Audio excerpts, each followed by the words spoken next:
Selamat pagi Bapak Ibu dan Saudara yang kasih Tuhan. Bersyukur kita dapat kembali menikmati anugerah Tuhan dalam hari yang baru dan khususnya di akhir pekan ini. Kita akan melanjutkan pembacaan firman Tuhan pada pagi hari ini dalam Salam Pagi. Kita akan baca kitab Yosua pasal yang ketiga.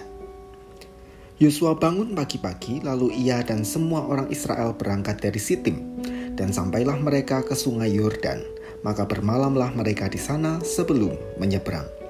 Setelah lewat 3 hari, para pengatur pasukan menjalani seluruh perkemahan dan memberi perintah kepada bangsa itu, katanya, "Segera sesudah kamu melihat tabut perjanjian Tuhan Allahmu yang diangkat para imam yang memang suku Lewi, maka kamu harus juga berangkat dari tempatmu dan mengikutinya.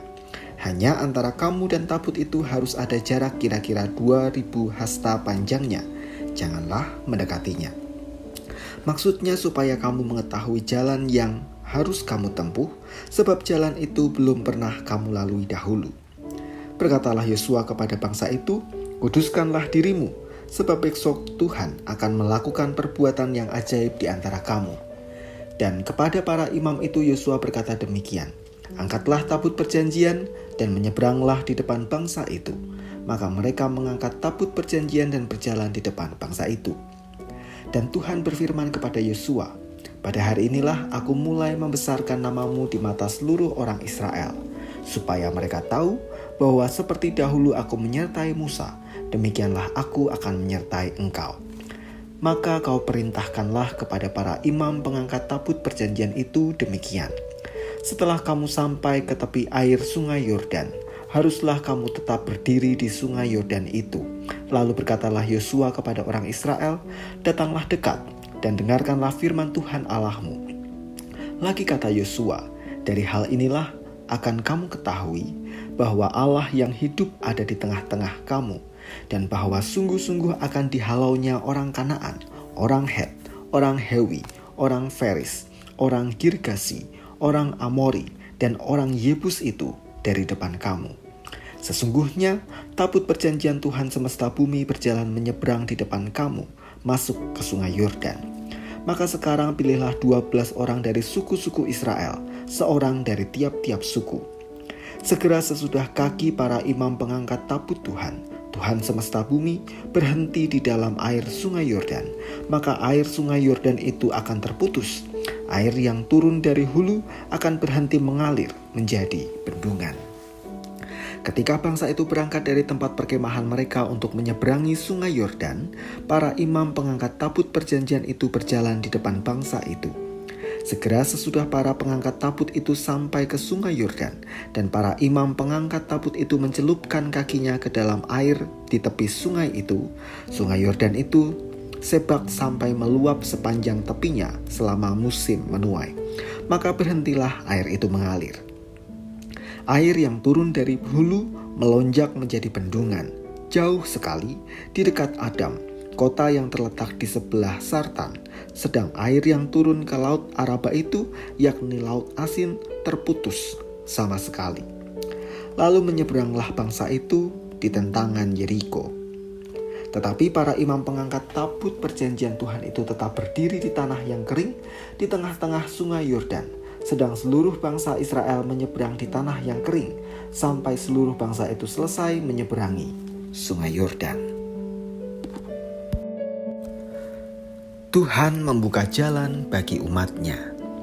Inilah detik-detik Israel menyeberangi sungai Yordan untuk memasuki tanah Kanaan. Yosua mengatur barisan sesuai dengan apa yang Tuhan firmankan. Tabut perjanjian berjalan di depan, sedangkan umat mengiringi dengan jarak yang ditentukan. Ketika pembawa tabut perjanjian mulai memasuki sungai Yordan, maka terhentilah aliran sungai itu. Pada ujung yang satu terputus alirannya, sementara pada bagian yang lain membendung.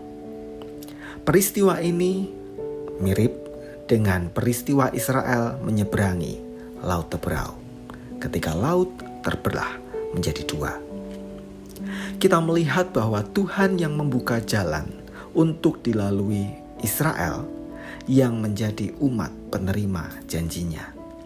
Saudara-saudara yang kasih Tuhan, dari sini kita belajar bahwa ketika Tuhan membuka jalan bagi kita, maka kita tidak perlu merasa gentar untuk menjalani itu semua.